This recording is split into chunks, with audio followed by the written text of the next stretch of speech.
Shalom Bapak Ibu Saudara-saudara dikasih Tuhan. Mari mengucap syukur di hadapan Tuhan untuk kasih setia Tuhan dan Tuhan layakkan untuk setiap kita boleh menghampiri tata kudus Tuhan dalam perjalanan 365 hari intim dengan Tuhan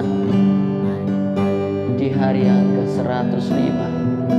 Sungguh kami mengucap syukur, terima kasih ya Tuhan, terima kasih ya Tuhan. Setiap kami bersyukur di hadapan-Mu Tuhan, buat hari yang luar biasa Bapa, yang Kau izinkan bagi setiap kami untuk menikmati Engkau di bait-Mu yang kudus. Haleluya, haleluya, haleluya. Ampuni segala kesalahan dan dosa yang kami perbuat di hadapan-Mu. Ampuni setiap cacat celah dan pelanggaran setiap kami ya Tuhan. Kami rindu menikmati Engkau Tuhan lewat pujian penyembahan kami, sebab kami percaya Engkau bertata atas pujian kami. Haleluya, haleluya, haleluya, haleluya.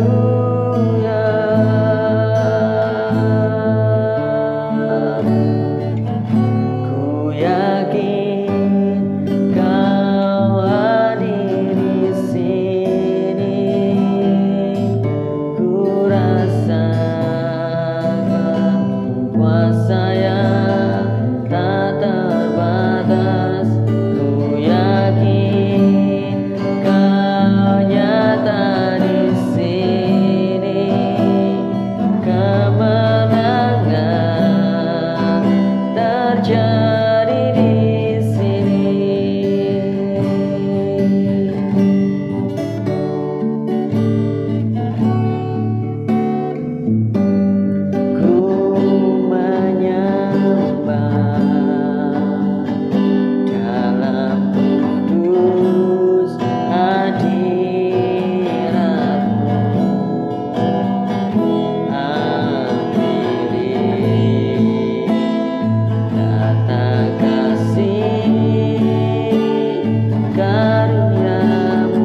kami percaya Engkau juga yang akan memulihkan hidup kami ya Tuhan, menyembuhkan jiwa kami, menyehatkan tubuh kami.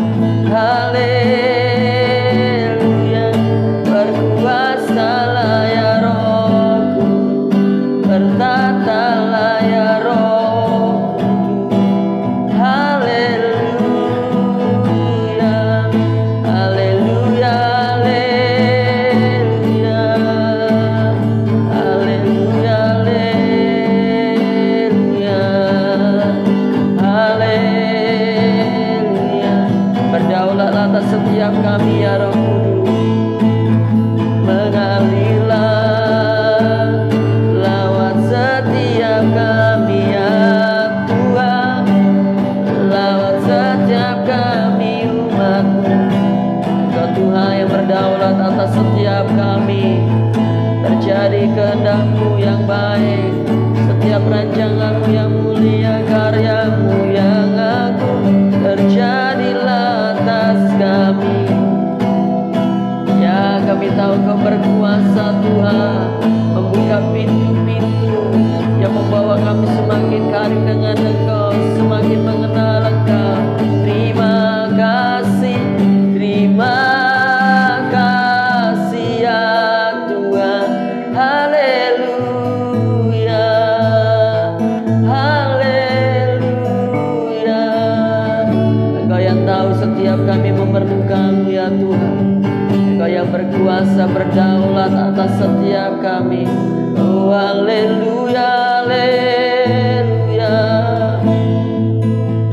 haleluya, haleluya, haleluya.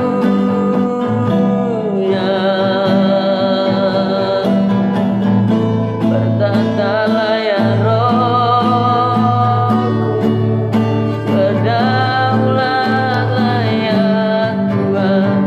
Engkau yang menyelidiki setiap kami ya Rohku. Haleluya, haleluya. Tak tersembunyi di hadapan-Mu ya Tuhan. Engkau yang tahu isi hati setiap kami ya Tuhan. Kami bersyukur kalau kami boleh menjadi rumah, tempat tinggal Engkau ya Tuhan. Bertatalah, berkuasalah untuk selama-lamanya Tuhan. Jadilah Raja, jadilah Tuhan atas kami. Haleluya,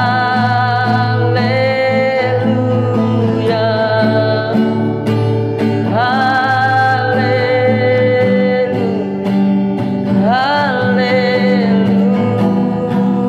haleluya, haleluya, haleluya. Ya Roh Kudus, ya Rohku, haleluya. Berapa banyak dari setiap kita percaya bahwa roh yang ada dalam diri kita lebih besar dari roh apapun juga. Roh yang selalu menyertai setiap kita, roh yang selalu menjadi penghiburan buat setiap kita, berkuasa memulihkan dan membawa kita terus naik dan tidak terus menjadi kepala bukan ekor. Roh yang sama, roh yang akan memberikan damai sejahtera bagi setiap kita. Ia berkuasa berdaulat. Haleluya, haleluya. Kami percaya kepada-Mu ya Roh Kudus. Kami percaya Engkau berkuasa, sebab Engkau Tuhan. Haleluya, haleluya, haleluya, haleluya. Ku yakin Kau hadir di sini. Ku rasakan kuasa yang tak terbatas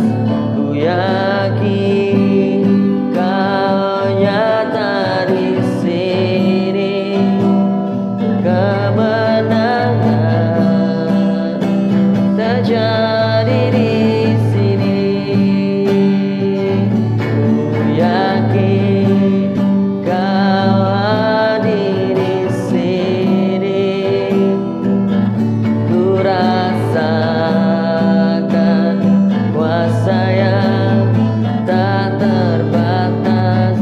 Ku yakin Kau nyata di sini.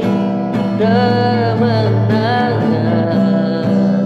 terjadi di sini. Kelepasan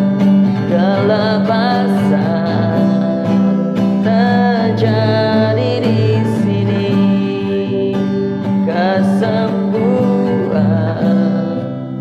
terjadi di sini.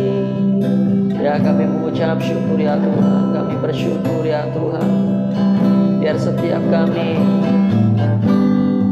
hari ini Tuhan beroleh hiburan daripada-Mu ya Roh, dan mengerti betapa berkuasanya Engkau atas hidup kami. Terjadilah atas setiap kami ya Tuhan. Biarlah lewat kebenaran firman-Mu kami boleh diajar, dibentuk, nyatain kesalahan kami, supaya setiap kami boleh hidup dalam kebenaran-Mu. Berkata-kata lewat hamba-Mu ya Tuhan, di dalam nama Yesus Kristus. Haleluya, haleluya, amin. Firman Tuhan perihal kuasa Roh Kudus. Hal ini saya sampaikan karena kita berada pada minggu di mana kita mengenang peristiwa Pentakosta, pencurahan Roh Kudus kepada orang percaya, sehingga akhirnya gereja mula-mula didirikan. Dan saya berdoa agar kuasa Roh Kudus yang telah dicurahkan lebih kurang 2000 tahun yang lampau juga tercurah dalam hidup saya dan saudara. Kisah Rasul pasal yang kedua ayat 17-21 berbunyi demikian. Akan terjadi pada hari-hari terakhir, demikianlah firman Allah, bahwa aku akan mencurahkan rohku ke atas semua manusia, maka anak-anakmu laki-laki dan perempuan akan bernubuat, dan teruna-terunamu akan mendapat penglihatan-penglihatan, dan orang-orangmu yang tua akan mendapat mimpi. Juga ke atas hamba-hambaku laki-laki dan perempuan akan kucurahkan rohku pada hari-hari itu, dan mereka akan bernubuat. Dan aku akan mengadakan mujizat-mujizat di atas di langit dan tanda-tanda di bawah di bumi, darah dan api dan gumpulan-gumpulan asap. Matahari akan berubah menjadi gelap gulita dan bulan menjadi darah sebelum datangnya hari Tuhan, hari yang besar dan mulia itu. Dan barang siapa yang berseru kepada nama Tuhan akan diselamatkan. Haleluya. Saudara, kita sedang hidup pada akhir zaman dan kita tahu tidak lama lagi Tuhan Yesus akan segera datang untuk kali yang kedua. Tetapi Alkitab menyatakan bahwa sebelum kedatangannya Tuhan akan memulihkan segala sesuatu. Dengan apa Dia memulihkan khususnya umat yang percaya? Melalui kuasa Roh Kudus-Nya.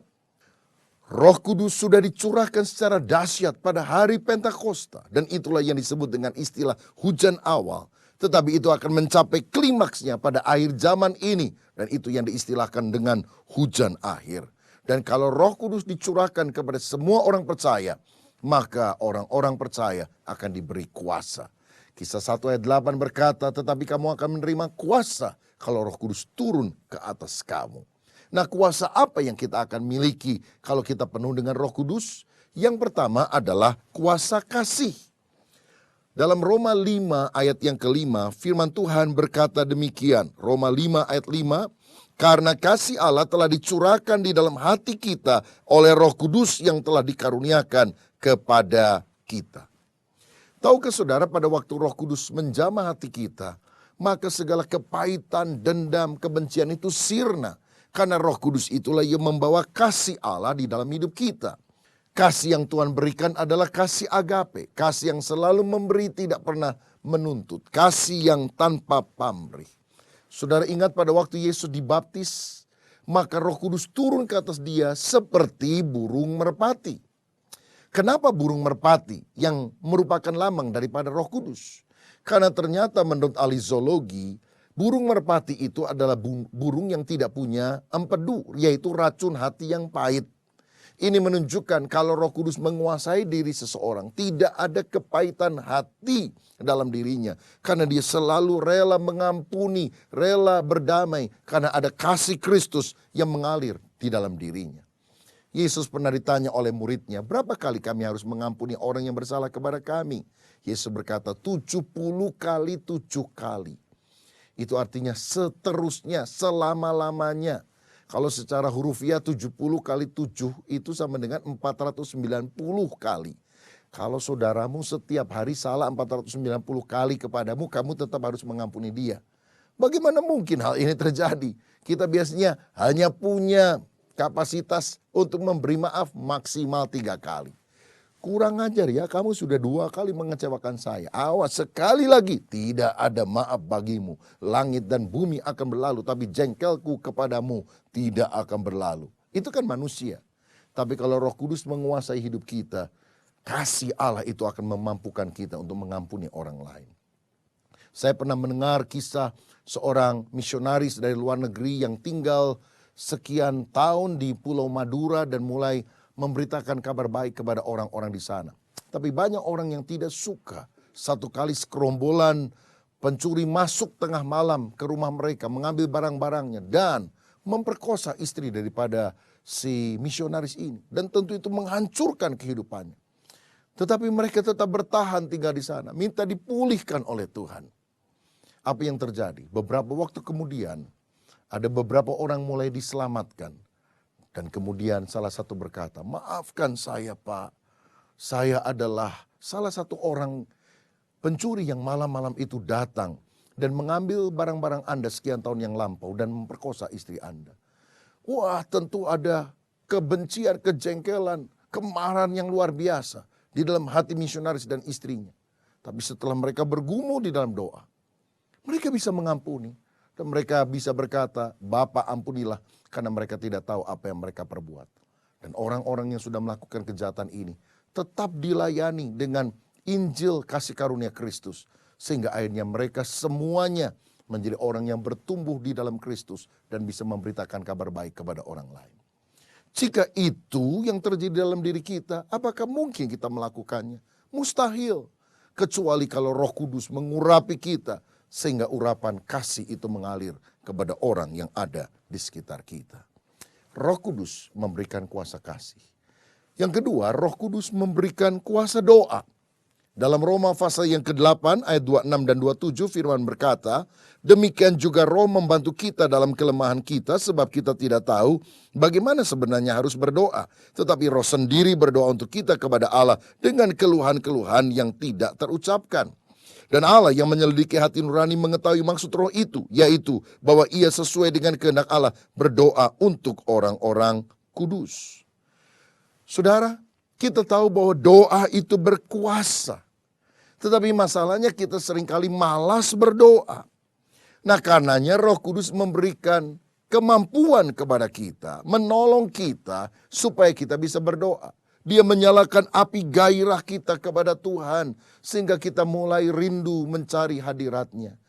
Dia juga memberikan bahasa roh supaya kita bisa berkomunikasi langsung dengan Tuhan. Menurut 1 Korintus 14 ayat 2 dan 4, bahasa roh adalah bahasa rahasia yang Tuhan berikan supaya kita bisa menjalin komunikasi dengan Dia. Dan tujuannya adalah untuk membangun diri sendiri, membangun iman kita supaya iman kita kokoh di dalam Tuhan. Dan saya yakin kalau kita sungguh-sungguh berdoa dengan segenap hati, mujizat yang di luar pemikiran akal akan Tuhan kerjakan.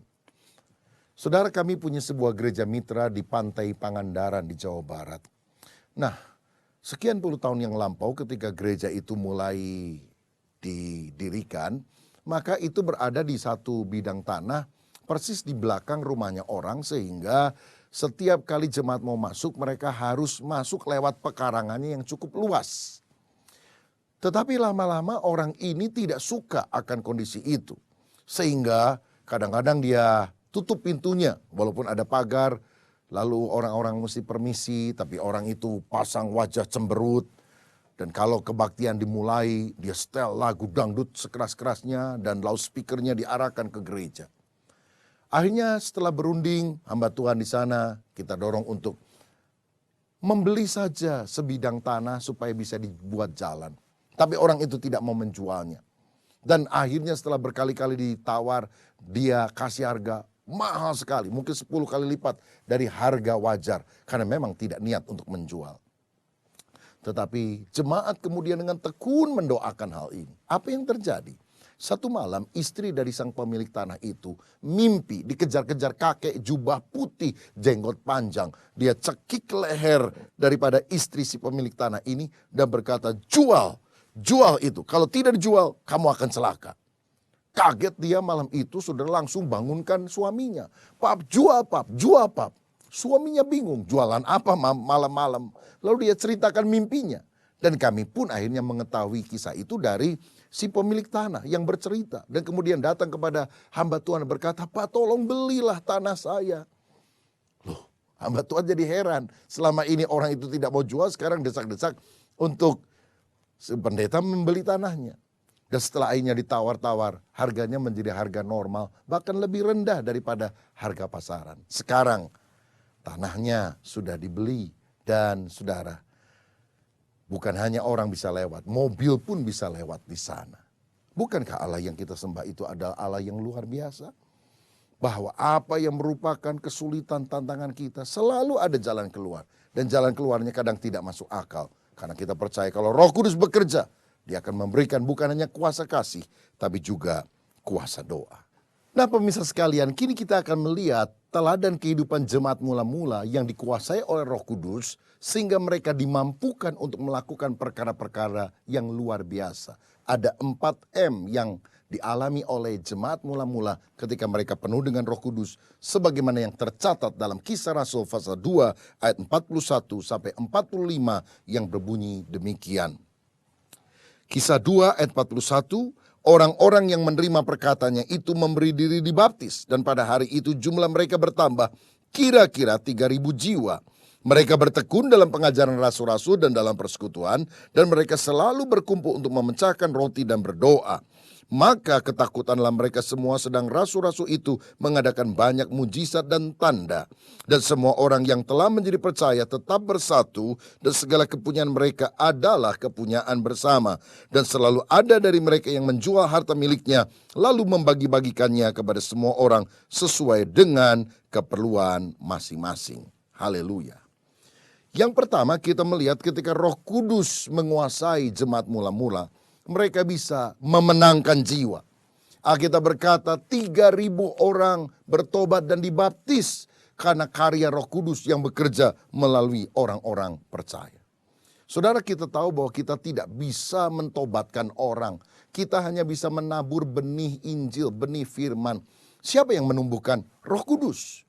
Dan kalau Roh Kudus menumbuhkan, orang-orang menjadi lahir baru. Orang-orang bertobat menerima Yesus sebagai Tuhan dan Juru Selamat. Karena itu selalu percaya kepada kuasa Roh Kudus. Saya ingat ada seorang jemaat yang masih muda. Dia berdoa bertahun-tahun supaya ayahnya percaya kepada Kristus. Karena ayahnya sama sekali bukan orang beriman dan dia tidak pernah datang ke gereja. Ayahnya bahkan seringkali melarang anak ini untuk pergi ke gereja.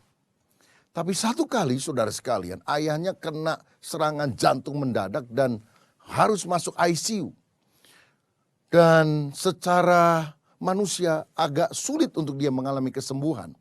Tetapi ternyata dia mulai bisa survive.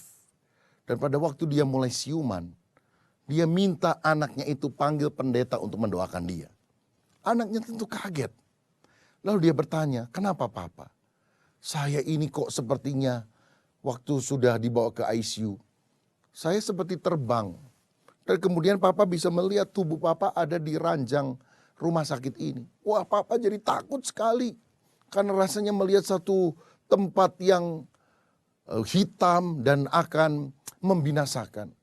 Tapi tiba-tiba seperti ada orang yang tarik tangan papa. Orang itu berjubah putih. Dan papa tahu itu adalah Yesus. Papa bisa balik lagi hidup ini karena orang itu. Karena itu tolong panggil pendeta. Papa mau percaya kepada Yesus. Akhirnya ayahnya bertobat, menerima Yesus sebagai Juru Selamat. Ini kan sesuatu yang tidak bisa dikerjakan oleh tangan manusia. Ini hanya bisa dikerjakan oleh Roh Kudus. Tugas kita hanya menabur benih firman. Tetapi kita harus berdoa supaya Roh Kudus mentobatkan orang itu agar dia diselamatkan. Yang kedua, saudara sekalian, jemaat mula-mula yang dikuasai oleh kuasa Roh Kudus mengalami pertumbuhan rohani.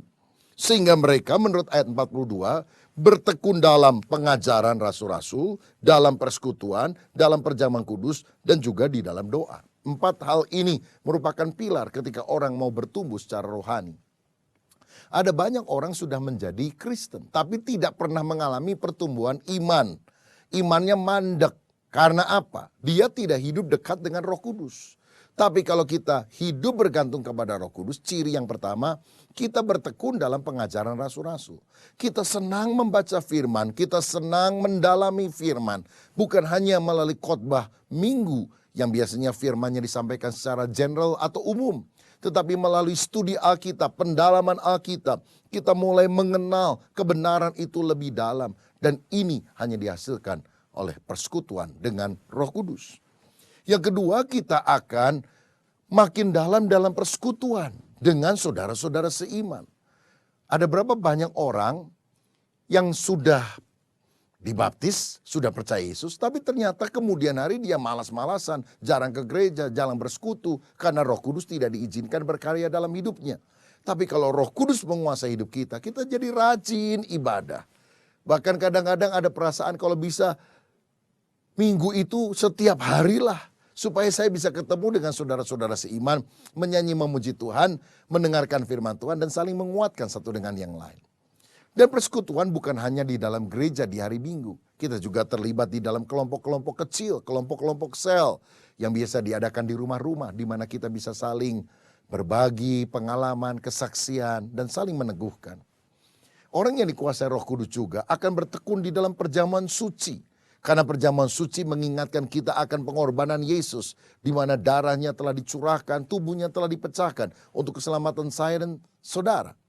Dan kalau kita bersekutu dengan perjamuan kudus, maka kita selalu harus mengaku dosa, disucikan oleh Tuhan. Sehingga pertumbuhan rohani kita tidak terganggu, tapi kita terus bertumbuh di dalam Dia. Lagi pula, melalui persekutuan dengan Roh Kudus, doa, keintiman dengan Allah, akan selalu kita rindukan dalam hidup ini. Saudara, izinkan Roh Kudus menguasai hidup saudara, sehingga kita mengalami pertumbuhan secara signifikan, secara rohani. Hal yang ketiga adalah ketika orang dikuasai oleh Roh Kudus seperti jemaat mula-mula, mereka melakukan mujizat.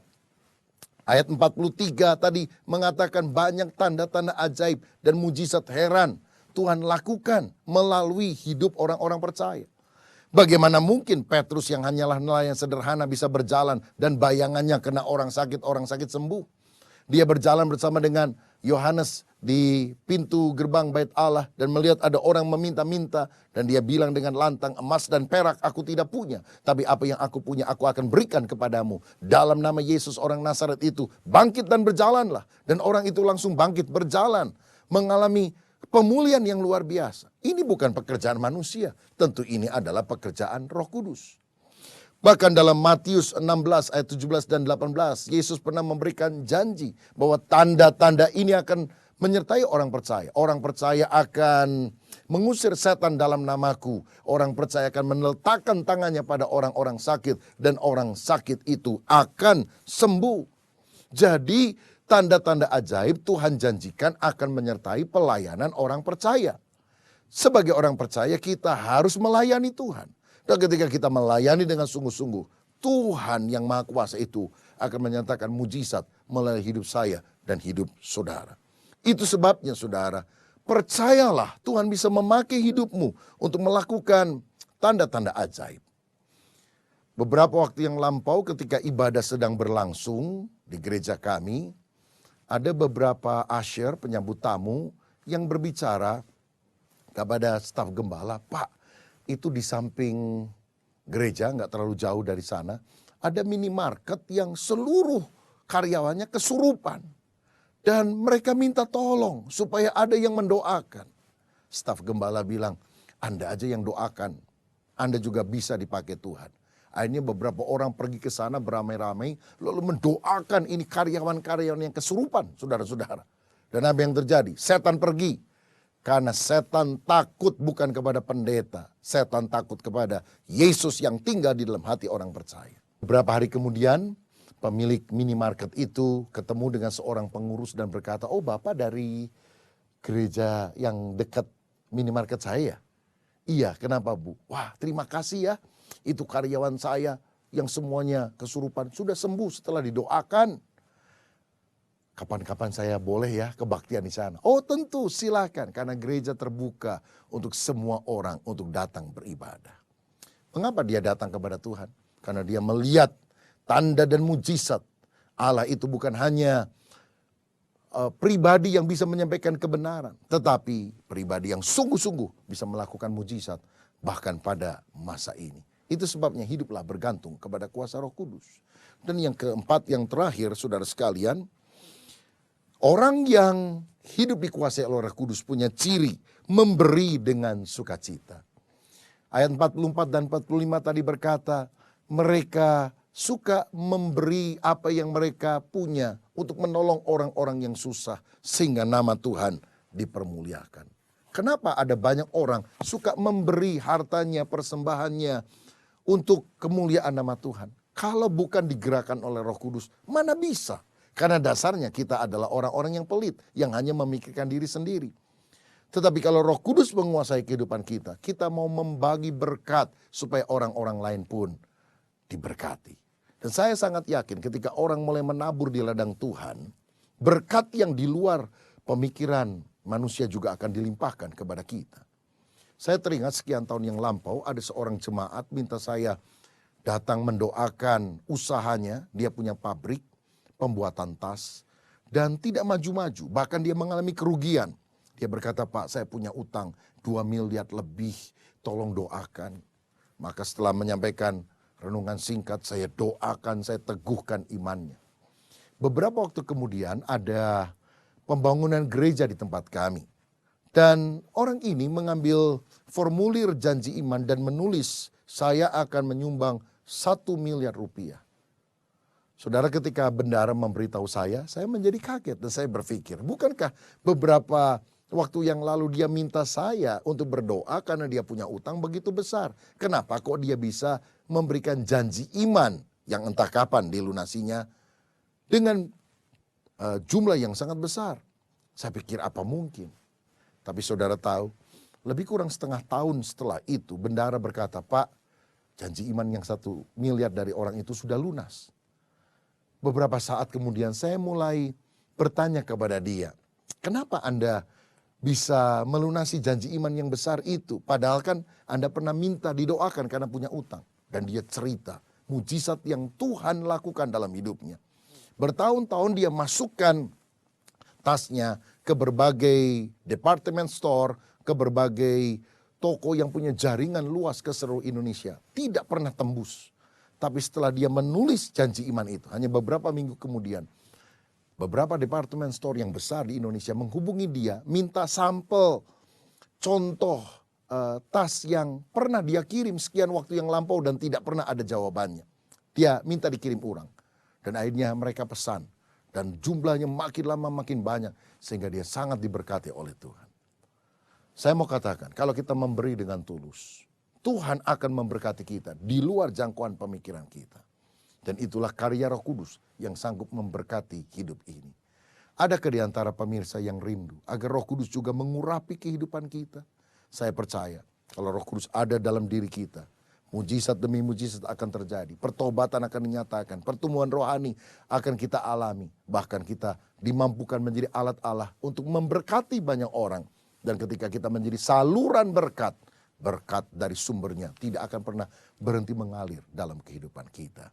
Saya mau ajak kita berdoa supaya kuasa Tuhan itu benar-benar mengalir dalam hidup ini. Taruhlah tanganmu di dada, izinkan Roh Kudus menjamah saudara.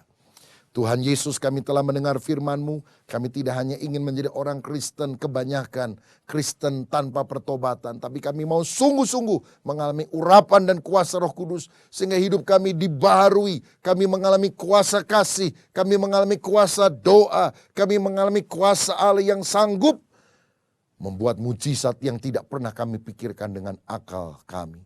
Dan kami percaya ketika hari ini kami berdoa, Roh Kudus urapilah kami. Engkau menjamah kami dan kami mau hidup terus bertumbuh di dalam Tuhan. berkat atas kami. Dalam nama Yesus. Amin.